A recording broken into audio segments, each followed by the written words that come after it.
ጠቅላይ ሚኒስትር ዶክተር አብይ ጠቅላይ ሚኒስትር ዶክተር አብይ እድሜህን ያርዝመው እግዚአብሔር ይጠብቅህ ዘርህ። ድሃ የአዲስ አበባ ልጆች እንኳን ደስ አላችሁ። ድሃ የአዲስ አበባ ልጆች እንኳን ደስ አላችሁ። መዋኛ ገንዳ ተሰርቶላችኋልና ድሮ የሀብታም ልጆችን ስታዩ ስትቀኑ የነበራችሁ ሁሉ አሁን አለፈላችሁ የሚል ከንቲባችን እንደዛ ተናግረዋልና እኔ ራሱ መቅደሱን ከቆሻሻ የምታጸዱት እናንተ ሴቶች ናቸው። መቅደሱን ከቆሻሻ ማጽዳት የምትችሉት እናንተ ሴቶች ናቸው። በእናንተ ክብር ነው የመጡት። በድህነታችሁ ቀንታችሁ ገልበው የሸኑባችሁ። እንዲህ የሰማይ ስባሪ ያክላል። አንዳንድ ሰዎች አፋቸውም እጃቸውም ስለማይጾም እንዲህ የሰማይ ስባሪ ያክላል። እግዚአብሔር ጾታ የለው። እግዚአብሔር ጾታ የለው። ጾታ ለፍጥረታት የተሰጠ ስለሆነ አንቺ ስላሴ እንላለን፣ አንተ ስላሴ እንላለን። እኔ አስተምሬ የላኩትን ምእመን ከገደሉብኝ የላኩትን ምእመን ከገደሉብኝ ቤተክርስቲያኑ እንዲሰራ ሂጄ ያስተማሩበትን አውደ ምሕረት ካቃጠሉብኝ የኔ መምህርነት ምንድነው? ከየት ነው የመጡት? ከየት ነው የተሰባሰቡት? ከየት ነው የመጡት? ከየት ነው የተሰባሰቡት?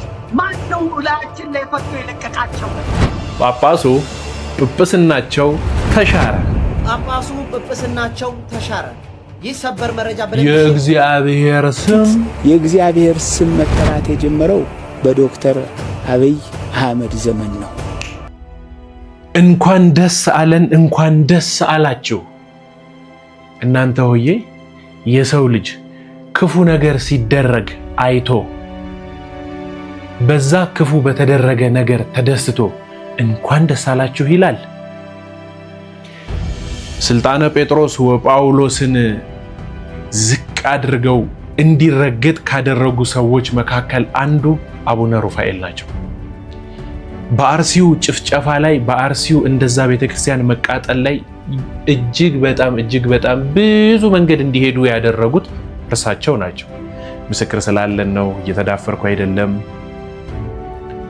እንኳን ደስ ያላችሁ ብዬ ደግሞ የጀመርኩበት ካለው ከ8 ቤተ ክህነት ውስጥ ቤተክርስቲያን ውስጥ ከሚመሩት ሀገረ ስብከት ውስጥ ጥቅልልል ተደርጎ እንዳለ ተቀምጠዋል።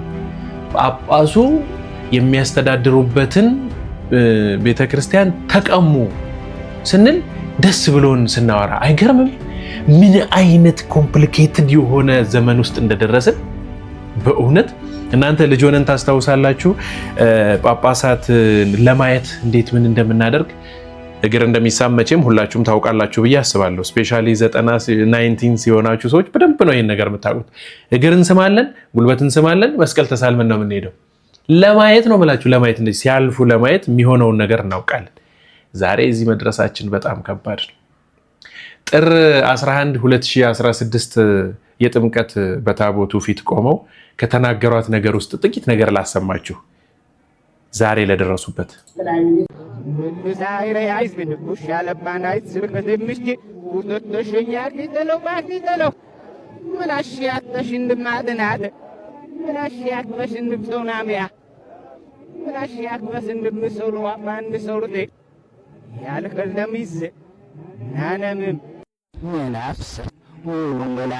ودهمن وقت سعنا وتندلنا هم بديزي لش جمرت بيزب ملي هيزي لش جمرتي نايت سكتبو داوت سو دفترو واي ويتي الوف تندرو وقتن عابري بايز من اللوم من الدوار ساكالك تمي نو يا راقت ناكري بايز هرزن كفتي ريايز كرابيري بايز هرزن والله لازمين هرز كفتي ريايز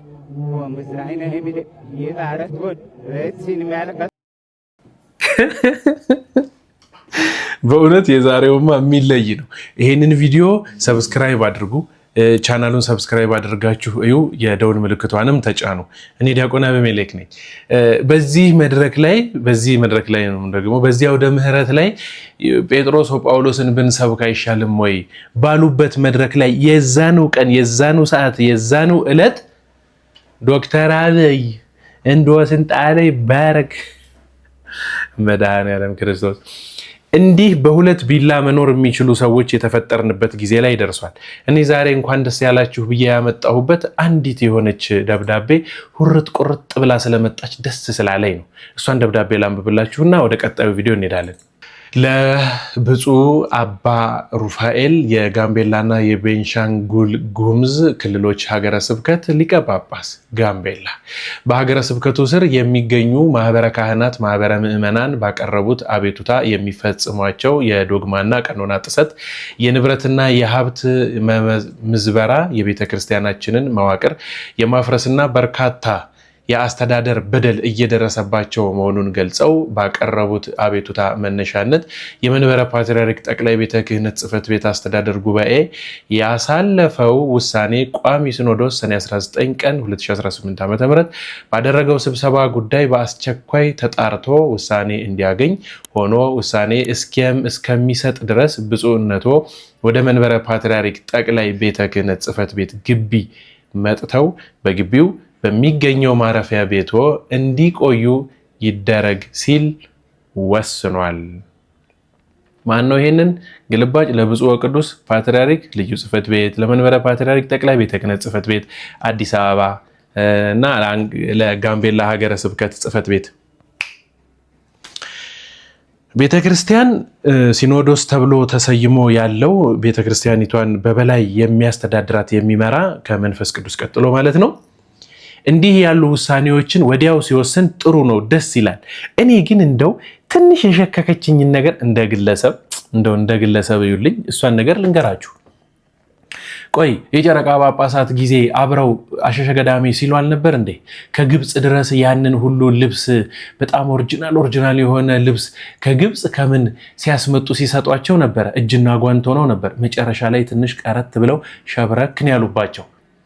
እንደው በምን ተጣልተው ይሆን ከነ ብፁዕ አቡነ ሳዊሮስ ጋር እንደዚህ ድረስ ያደረሷቸው? እናንተ ከዛች ወርቅ አላቀምስ ብለዋቸው እስኪመስለኝ ድረስ ነው የተሰማኝ። ግን የምሬ ነው የምላችሁ። ያ የጠፋው የቃል ኪዳኑ መኖሪያ ታቦት ተሰርቆ የለ የወርቁ። እንግዲህ ከእንደዚህ አይነት ነገሮች ላይ ምንም ሳይስማሙበት ቀርተው ነው የሚሆነው ብዬ አስባለሁኝ። የተጣሉበት ነገር ይኖራል እንጂ መቼም እዚህ ያደርሷቸዋል ብዬ አላሰብም። አንድ አይነት ሀሳብ ያላቸው ሰዎች ስለሆኑና አጀንዳ ሊሰጡን ይሁን እንግዲህ በምን ተጣልተው እንደሆነ አላውቅም። ነገ የምንሰማ ይሆናል። አጀንዳ ሊሰጡን ግን ስል አንድ ዛሬ ያየሁትን ቪዲዮ ላሳያችሁ። አራት አይና የሚባሉት ሰዎች የኛይቷ ቤተክርስቲያን መምህራን ሊቃውንት ሊቅ ናቸው፣ ምሁር ናቸው፣ ሊቀ ጠበብት ናቸው ብለን ያስቀመጥናቸው ጳጳሳትን በቅድስና ደረጃ የሚጠሩ ሊቀ ጳጳሶችን፣ ካህናትን፣ ዲያቆናትን፣ ደብተራዎችን፣ አወዳሾችን፣ መዘምራንን ሁሉን ከህብረተሰቡ ከህዝቡ የመለየት ስራ እየተሰራ መሆኑን የሚያሳይ ቁልጭ ያለ ነገር ላሳያችሁ። አዲስ አጀንዳ ዛሬ ተቀርጾ አዲስ ነገር እንድናወራበት እኔ እንኳን ይሄን ቪዲዮ እንድሰራበት የተደረገ አንድ ቪዲዮ ላሳያችሁ። ሊቀ ስልጣናትም ባሉበት ልናገር። ሥላሴ አካል አላቸው የላቸው? ሲውላቸውም ተናገሩ። ጾታ አላቸው የላቸው? ተናገሩ። አይዟችሁ። ወይም የላቸውም ወይም አላቸው በሉ። የላቸውም? ያገር ያለ መብረቅ ማለመምጣቱ በጣም ይገርማል። እናንተ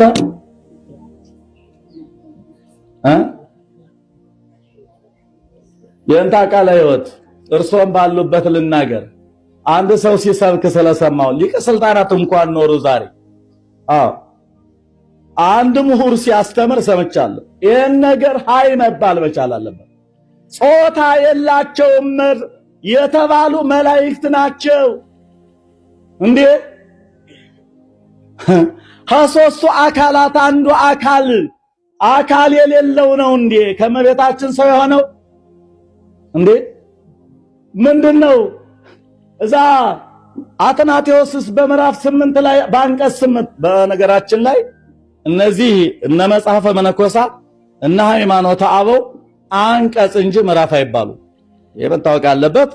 ስለዚህ በዛ በስምንቱ ላይ ለእግዚአብሔር አካል አለው፣ ዓይን፣ ጆሮ፣ አፍንጫ ብሎ ወኩሎሙ መልክዓ ጽዱቃት የታወቁ የተለዩ መልክዓት አሉት አላለማት ነው።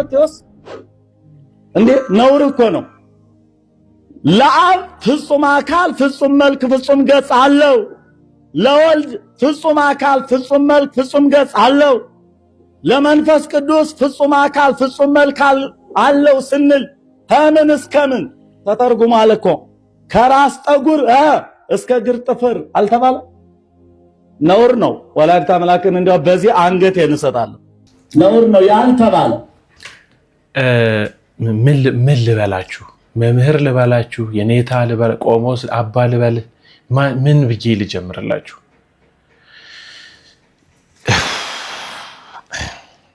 ሱሪ ባንገት ትል ነበረ እናቴ። የማይሆን ነገር ሲሆን ሱሪ ባንገቱ ትለኛለች። ልጅ ሆነን የማይደረግ ነገር ስናደርግ አራት አይና የሚባሉ ናቸው። ቅኔ አዋቂ ናቸው። መጽሐፍ ተርጓሚ ናቸው። እኔማ ወላ እንትን አወጣሁኝ ቁጥር ይሄንን ያህል ብር ልስጥህና ሰሞኑን መነጋገሪያ የሚሆን ነገር ፍጠር ቢባሉ እንደሚያደርጉት በቃ ፎርሹር ባለሙሉ እምነት ሆኛለሁ። በእውነት እኔ አሁን ዝም ብዬ ሳስበው አንድ 10 ሚሊዮን ብር ገዢው ቢያረግ አይደለም እንደዚች ችግር የለም ሌላም ነገር ማለት የሚችሉ እስኪመስለኝ ማለት ያውቃሉ። መምህራን ናቸው። የወንበር መምህራን ያውም ቁጭ ብለው የተማሩ ሊቃውንት የተባሉ ሰዎች እኮ ናቸው እንደዚህ አይነት ክህደት የሚናገሩት። ኧረ ተውት። የኔንስ ከመምህራኑ አንደበት ለምን አንሰማው? ምን ችግር? እግዚአብሔር ጾታ የለው። ጾታ ለፍጥረታት የተሰጠ ስለሆነ አንቺ ስላሴ እንላለን፣ አንተ ስላሴ እንላለን። ለስላሴ ጾታ የላቸው። እንኳን ለስላሴ ለመላእክት ጾታ የላቸው። የወንድም የሴትም ጾታ የላቸው። እንኳን ለመላእክት ለሰው ነፍስ የወንድም የሴትም ጾታ የላቸው። ስለዚህ ምንድነው እግዚአብሔርን ረቂቅ አካል አለው። ያንን አካል አባ ሕርያቆስ ሲናገር ምን ይላል? አልቦቱ ለመለኮት የማን ወጸጋም፣ ለመለኮት ቀኝም ግራም የለውም። ላይል ወታይት፣ ላይም የለውም ታችም የለውም። ወዘባን እንተድር፣ ጀርባም የለውም ፊትም የለውም። በዘይት ራእይ ወበዘይት ገመር፣ ሰው እንደሚያውቀው አኮ ዘቦቱ ለመለኮት ክበብ ከመፀሐይ፣ ለመለኮት እንደ ፀሐይ ያለ ክብ አካል የለውም፣ እንደ ሰውም ያለ ፊት የለውም። ማለት ከፍጥረታት ሕግ በላይ ነው። አካሉ ረቂቅ ነው። ሰው ሊያውቀው አይችልም ማለት ነው እንጂ እግዚአብሔር ዝርው ነው ማለት አይደለም። ከዚህ የተነሳ አንድ ነገር ብቻ አይተን ርዕሱን እንመልሰው። አምላክም ሰውም የሚለው አምላክም ሰውም ተዋህዶ ላይ ልንመጣ ነው። አምላክም ሰውም ያ ሰው የሆነው አካላዊ ቃል አካል ያለው ቃል ነው። አካለ መለኮት ያለው አካል ያለው የራሱ አካል የራሱ መልክ የራሱ ገጽ ያለው ነው። የራሱ እንደ አባቱ ግዛት ግዛቱ የአባቱ ግዛት ግዛቱ የሆነ እንደ አባቱ ግዛት ያለ የአባቱ ግዛት ግዛቱ የሆነ ማለት ነው። እሱ ነው ያ አካላዊ ቃል ከስጋ ጋር ሲዋሃድ አምላክም ሰውም እንለዋለን። አምላክም ሰውም ያ ማለት ሰው ብቻ አይደለም። ያ ማለት አምላክ ብቻ አይደለም። ፍጹም ሰው ነው ስንል አምላክነትን ለቆ ሰው ብቻ አይደለም። ፍጹም አምላክ ነው ስንል ደግሞ ሰውነቱ ጠፍቶ ወይንም ከሰውነቱ ተቀይሮ አምላክ ብቻ አይደለም። አንድ ነገር እናንሳ። ተዋህዶ ማለት ከሁለት አካል አንድ አካል፣ ከሁለት ባህሪ አንድ ባህሪ መሆን። ከሁለት አካል አንድ አካል፣ ከሁለት ባህሪ አንድ ባህሪ። አካለ እግዚአብሔር አሁን የዘረዘርነው ረቂቅ አካል ከግዙፍ አካለ ስጋ ግዙፍ ነው፣ ይጨበጣል። አካለ ስጋ ይታያል፣ አካለ ስጋ ይዳሰሳል። አካለ ስጋ ውሱን ነው። አካለ ስጋ አላዋቂ ነው። አካለ ስጋ ይታሰራል። አካለ ስጋ ይደክማል። የስጋ አካል ይተኛል። የስጋ አካል ያንቀላፋል። መለኮት ደግሞ አያንቀላፋም፣ አይተኛም፣ አይወሰንም፣ አይጠይቅም። እንደዚህ ከሆነ ያ የማይጠይቀው አካል ከሚጠይቀው አካል ጋር ተዋህዷል። ሲዋሃድ ልብ ብለን እናያዝ። አሁን ልብ ብለን እናያዝ። እንግዲህ ሲዋሃድ አንድ አካል አንድ ባህሪ ነው የሆነው። ሲዋሃድ በደንብ እናያዘው። መክፈል፣ መዋሃድ፣ ማክበር አንድ ጊዜ የተደረጉ ናቸው። አንድ ጊዜ መክፈል፣ መዋሃድ፣ ማክበር። መክፈል አለ፣ መዋሃድ አለ፣ ማክበር አለ። እነዚህ ቅጽበታዊ ናቸው። በአንድ ጊዜ የተደረጉ መምህራን ቃለ ሕይወት ያሰማልን። በእውነት እጅግ በጣም በቃ ሚስጥረ ሥላሴን ፍትፍት አድርገው የሚያስተምሩን መምህራችን ናቸው። ተዋህዶን መምህሩ ሲገልጹ ምን ብለው ሲያስተምሩ ሰምቻለሁ መሰላችሁ? ለማስረዳት አንድ ብረትን በእሳት ውስጥ ከተኑ ጋለ ሆነ፣ በጣም ፍም ሆነ። ከፍሙ እኩል ይሆናሉ አይደል ከለራቸው እዛ ድረስ ተመሳስለው። ከዛ በጉጠት ያንን የጋለ ብረት ያነሳ ነው ፍሙን የሚያቃጥለውን እሳቱን ነው ብረቱን ነው? እሺ እሳቱና ብረቱ ተለያይቷል? ለሁለት አካል ናቸው ወይስ እንዴት ነው? እንደዚህ በተዋህዶ ማለት ልክ እንዲህ ነው። ፍጹም አምላክ ስንል ፍጹም ሰውም እያልን ነው። ፍጹም ሰው ስንል ፍጹም አምላክም እያልን ነው። በዚህ ተዋህዶ ውስጥ ነው ያለው ብለው ሲያስተምሩ ሰምቻለሁና ለሰው ልጅ ድንቅ የሆነ ምሳሌ ስለሆነ ለዛ ነው የሚያመጣሁላችሁ። እና እኚህ መምህር በምን አይነት እንትን ውስጥ እዚህ ገብተው አጀንዳ ለማስቀየር ይሁን ቅጥረኞች ይሁኑ እንግዲህ እኮ እግዚአብሔር ቀስ በቀስ እኮ ውስጥ ያሉትን ሰዎች እኮ እያሳየን ነው። በእውነት እየለየልን እኮ ነው።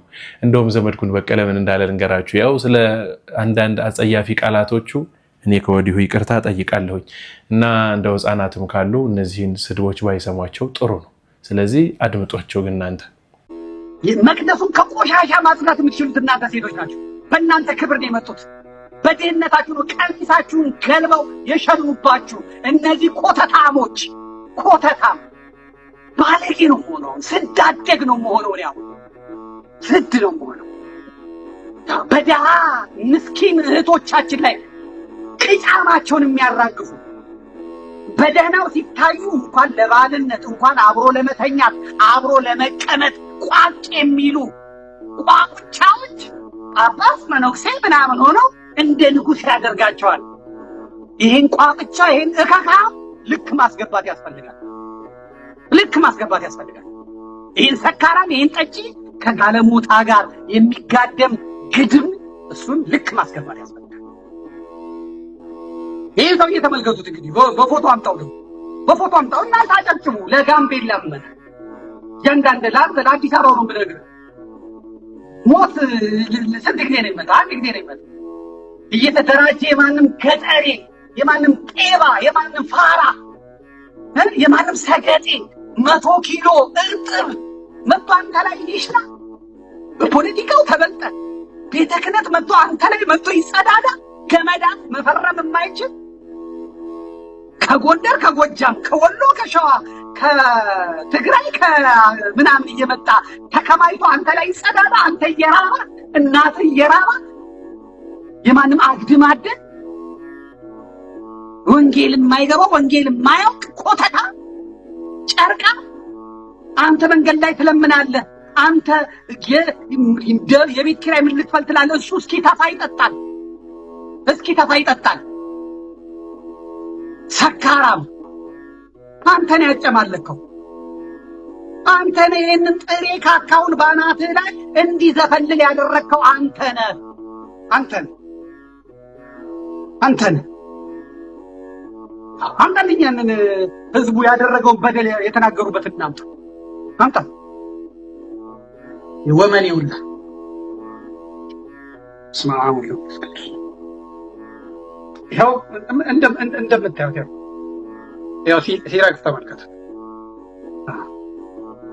ተከፍሎኝ አይደለም ማንም ይከፍለኝ የለም። መዝግብልኝ፣ ለታሪክ ይቀመጥልኝ። ኮተታም ሀገር ለትውልድ አላስረክብም። እንዲህ የሚንጨረጨሩ ኦርቶዶክሳውያን ነበሩ።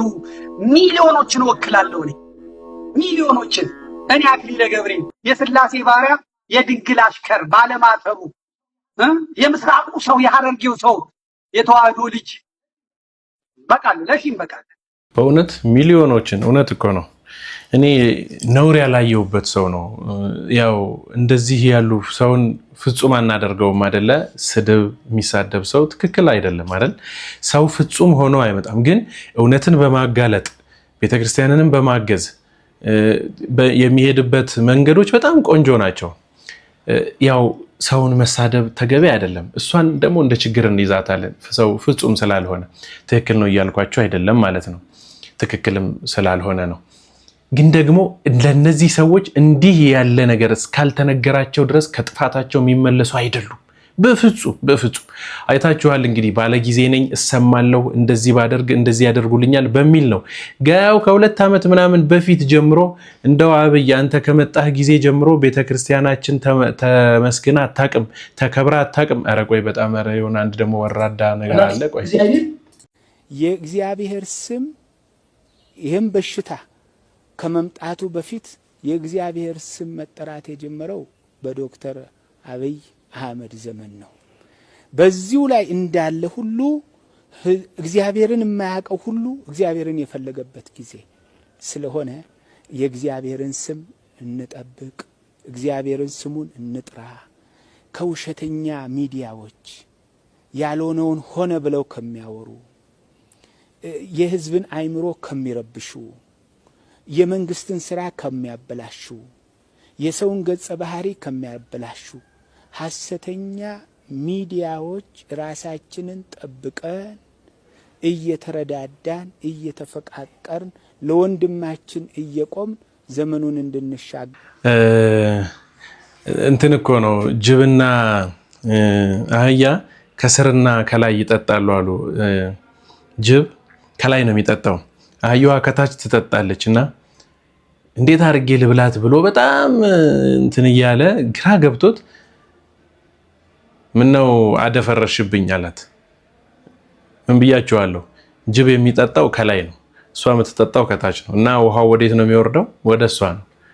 ምነው አደፈረሽብኝ ሲላት ሳታማሃኝ ብላኝ አለችው ይባላል። አያችሁ፣ ህዝቡን እያደረጉ ያሉት ልክ እንዲህ ነው። መብላት ፈልገው መንግስትን ያሞካሻሉ። እንደዚህ ወጥቶ እንደዚህ ወርዶ እንደዚህ።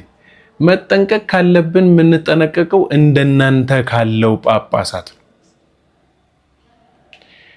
ስልጣኑ የተሰጠው በስርዓት ነው። የመጣችሁበት መንገድ ነው ትክክል ያልሆነው።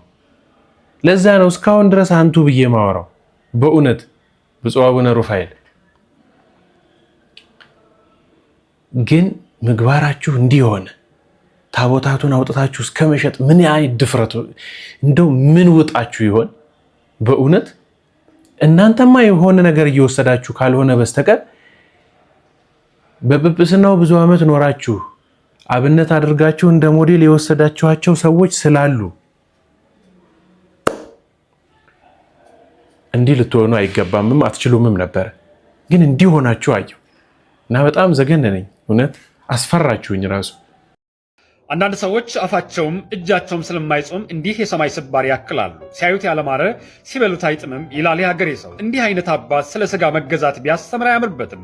ለማንኛውም ጾም ከመንፈሳዊ ጥቅም ባሻገር ትዕግስትንና ራስን መግዛት እንዲቻል ያደርጋል።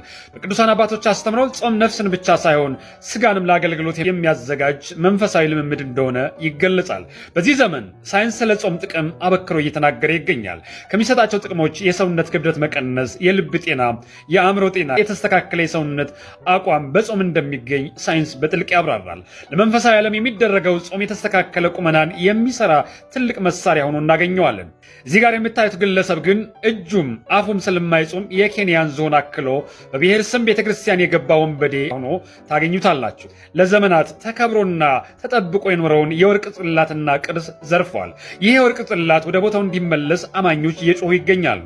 ለጽላት ክብራቸውን አሳልፈው የሰጡ አባቶች ባሉባት ሀገር በታሪክ ተደርጎ የማያውቅ ጳጳስ ለጽላት ይሞታል እንጂ ይሰርቃል የሚል ታሪክ በሌላት ቤተክርስቲያን ዛሬ እንዲህ አይነት አባት መሳይ ወንበዴ አፍርታለች። ይህን ወንበዴ ቤቷ አስገብታ ክብሯን እያዋረደች ትገኛለች። ከሀገረ ስብከት እንዲነሳ የተጀመሩ ድምፆች የቀጠሉ ሲሆን አንዳንድ አካባቢዎች ምዕመኑ ወደ ቤተክርስቲያን አናስገባም እያለ እያባረረው ይገኛል። አንዳንድ ቦታዎች ደግሞ ገብቶ ሹመት እስከ መስጠት ደርሷል። በዲማ ወረዳ ቤተ ክህነት ከ4 አጥቢያዎች ጠባቂዎችን ጭምር በማስፈራራትና በማስገደድ ከ4 ሚሊዮን ብር በላይ እንደዘረፈ የሚታወስ ነው። የቤተ ክርስቲያን ልጆች ቤተ ክርስቲያናቸውን ከዚህ ሰው ጠብቆ ጥያቄያችን መጠየቅ እንቀጥላለን። እንዲህ የሚቀጥለው እስከ መቼ ነው?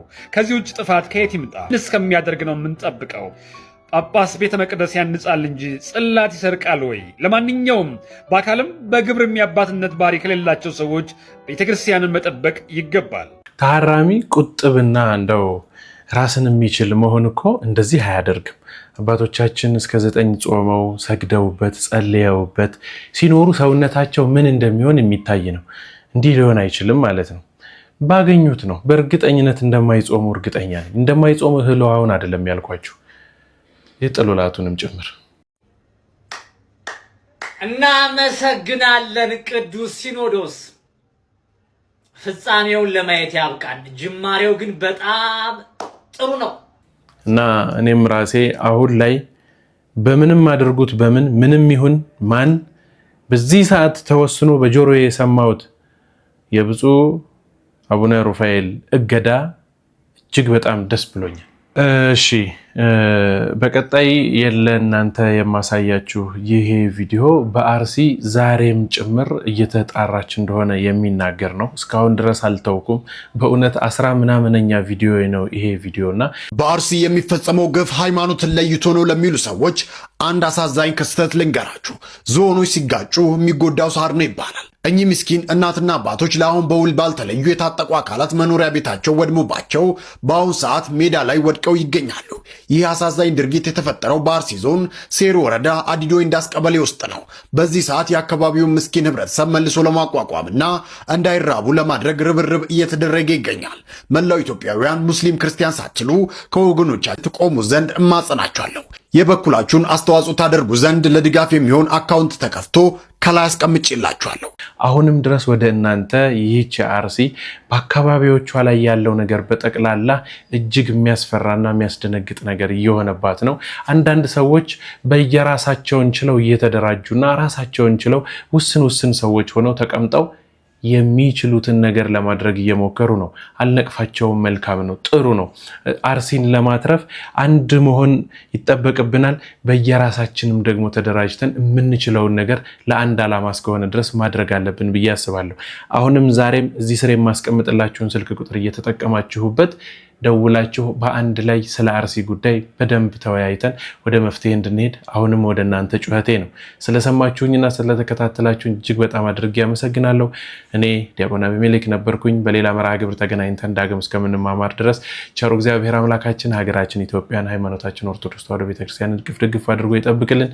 ወስብሐት ለእግዚአብሔር። ሰላም ቆዩኝ። ቻው።